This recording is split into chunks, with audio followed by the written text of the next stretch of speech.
बोलू. पहिली गोष्ट म्हणजे मी ही पत्रकार परिषद म्हणून मी आत्ताही बोलवलेली नाही. त्याच्यामुळे पत्रकार परिषद नाही याचा अर्थ प्रश्नोत्तर हा विषय नाहीये.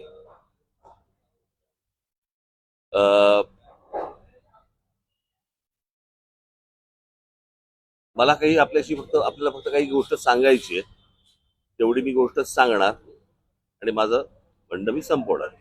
त्याच्यानंतर मी कोणतेही प्रश्न उत्तर याच्यासाठी म्हणून बसलेलो नाही. मी तुम्हाला पहिल्यांदाच नमूद करतो, म्हणजे तुमची मानसिकता तशी होईल राहील.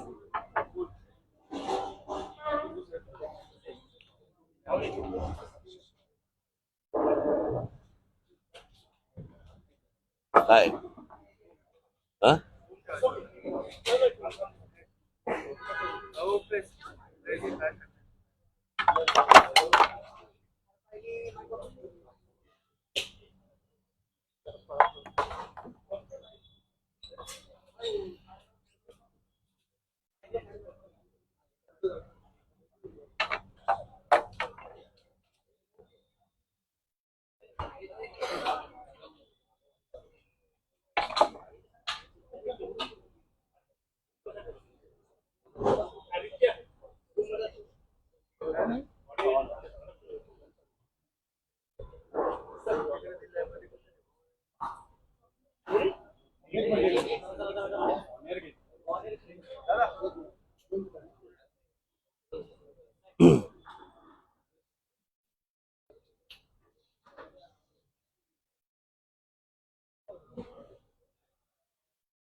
मी आपल्याशी आता फक्त एक 5-6 मिनिटं बोलण्यासाठी आलोय. आणि मला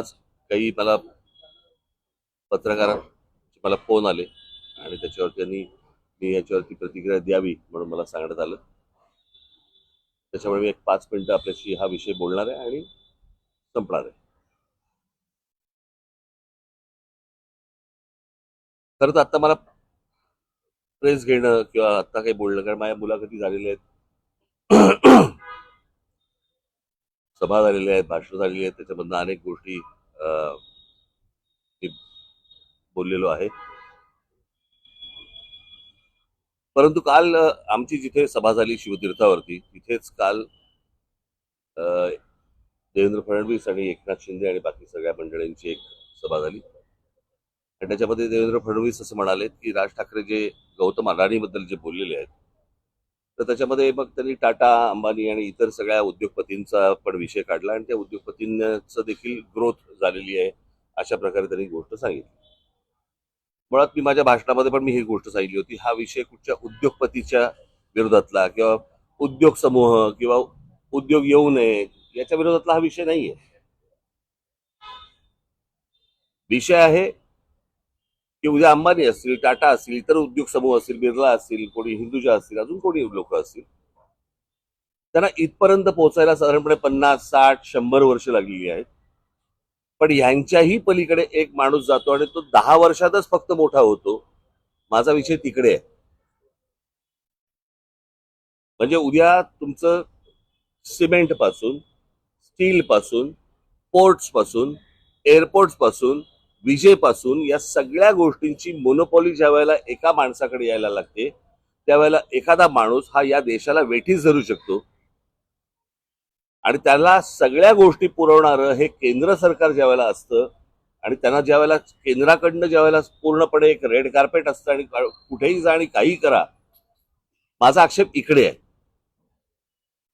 उद्या उद्योगधंदे वाढले, उद्योगपती वाढले, उद्योग आल्यानंतर इथे रोजगार निर्माण होतो. रोजगार निर्माण झाल्यावरती बाबा घरं उभी राहतात, मुलं मुली उभी राहतात, त्यांना नोकऱ्या मिळतात, त्यांचे संसार उभे राहतात.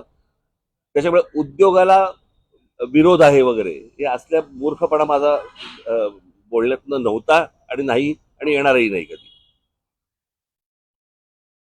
परंतु एक गोष्ट मला आपल्याला नमूद करू इच्छितो मी आपल्या समोर, की या सगळ्या याच्यामध्ये अंबानी घ्या, टाटा घ्या, अजून कोणी उद्योगपती घ्या, बिर्ला घ्या, कोणी यांची एम्पायर स्वतः उभी केलेली आहेत.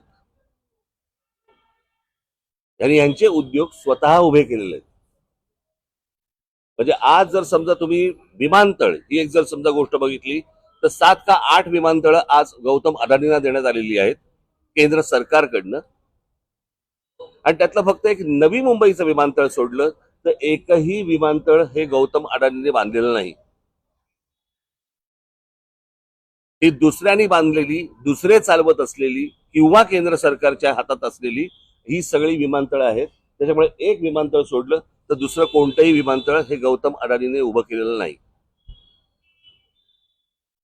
पोर्ट्स याच्यामध्ये एक मुंद्रा पोर्ट सोडलं तर जेवढी पोर्ट्स आता त्या गौतम अदानींच्या हातामध्ये आता आहेत त्यातलं एकही पोर्ट हे गौतम अदानीने स्वतःहून उभं केलेलं पोर्ट नाही. ही दुसऱ्यांची पोर्ट्स होती, त्यांना गन पॉइंट वरती आणून त्यांच्याकडनं ही संपूर्णपणे पोर्ट्स विकत घेतलेली आहेत. ज्या व्यवसायामध्ये गौतम अदानी कधीही नव्हते तो सिमेंटचा व्यवसाय, ज्याच्यामध्ये ते कधीही नव्हते, याच्यामध्ये ते अल्ट्राटेक आणि अंबुजा आणि इतर ज्या काही कंपन्या आहेत या विकत घेऊन हा माणूस आज या क्षणाला 2 नंबरला सिमेंटच्या व्यवसायामध्ये गेलेला आहे. आज बिर्ला 1 नंबरला आहे, 2 नंबरला हा. गेल्या 10 वर्षामध्ये एक माणूस सिमेंटच्या व्यवसायामध्ये 2 नंबरला जातो, दुसऱ्यांचे व्यवसाय खेचून, दुसऱ्यांचे व्यवसाय हातामध्ये घेऊन. पॉवरचं पण तसंच आहे, स्टीलचं पण तसंच आहे, अनेक उद्योग तसे आहेत. सो मला फक्त मुख्यमंत्र्यांना सांगायचंय की हा विषय हा कोणाच्या ग्रोथचा नाहीये. ग्रोथ कशी होतीये, उद्योग स्वतः उद्योगपतीची वाढ कशी होतीये, तर ती वाढ मला असं वाटतं समजून घेणं हे गरजेचं आहे. देशातल्या प्रत्येक नागरिकाने समजून घेणं गरजेचं आहे. उद्या हा एकच माणूस या देशाला वेठीस धरू शकतो याचं उत्तम उदाहरण जर समजा आता आपल्याला बघायचं असेल तर जे या देशामध्ये आता इंडिगोने केलं, संपूर्ण सगळा देश अख्खा स्टँड स्टीलवरती आणला आणि सगळी विमानतळं ज्या वेळेला आज बंद झाली, 65% आज हवाई वाहतूक ही एकट्या इंडिगोकडे देण्यात आली. आणि त्याच्यातनं एका एअरलाईनने व्यवसाय बंद केल्यानंतर किंवा ठप्प केल्यानंतर देशाचे काय हाल होतात हे आपण पाहिले. मला असं वाटतं हा धोका सर्वाधिक आहे आणि तो धोका मला असं वाटतं मुख्यमंत्र्यांनी समजून घेणं गरजेचं आहे किंवा त्यांना समजणं गरजेचं आहे, किंवा अर्थात समजला असेल पण ते आता सांगतील तरी कोणाला. तर ही गोष्ट प्रामुख्याने मला असं वाटतं की लोकांसमोर जाणं गरजेचं होतं. आणि हे उद्योग उभे करत असताना गौतम अदानींना अर्थसहाय्य कुठून झालं, कोणकोणत्या बँकांना आणि कोणकोणत्या इतर इन्स्टिट्यूशन्सना यांना अर्थसहाय्य करायला लावलं. उद्या जर अशा प्रकारचं जर उद्या गोष्टी कोलॅप्स झाल्या तर नोकऱ्या जातील, देश बर्बाद होईल आणि हा एक दिवस देश ठप्प होईल. माझा सांगण्याचा उद्देश हाच होता. आणि एक ते टूल वापरून ज्यावेळेला महाराष्ट्रामधली शहरं ज्यावेळेला काबीज करायला जेव्हा तुम्ही जाता, तो धोका मला असं वाटतं महाराष्ट्रासाठी खूप मोठा आहे. त्यावरतीचं माझं भाष्य होतं, हे मला तुम्हाला फक्त सांगायचं. ठीक आहे, धन्यवाद.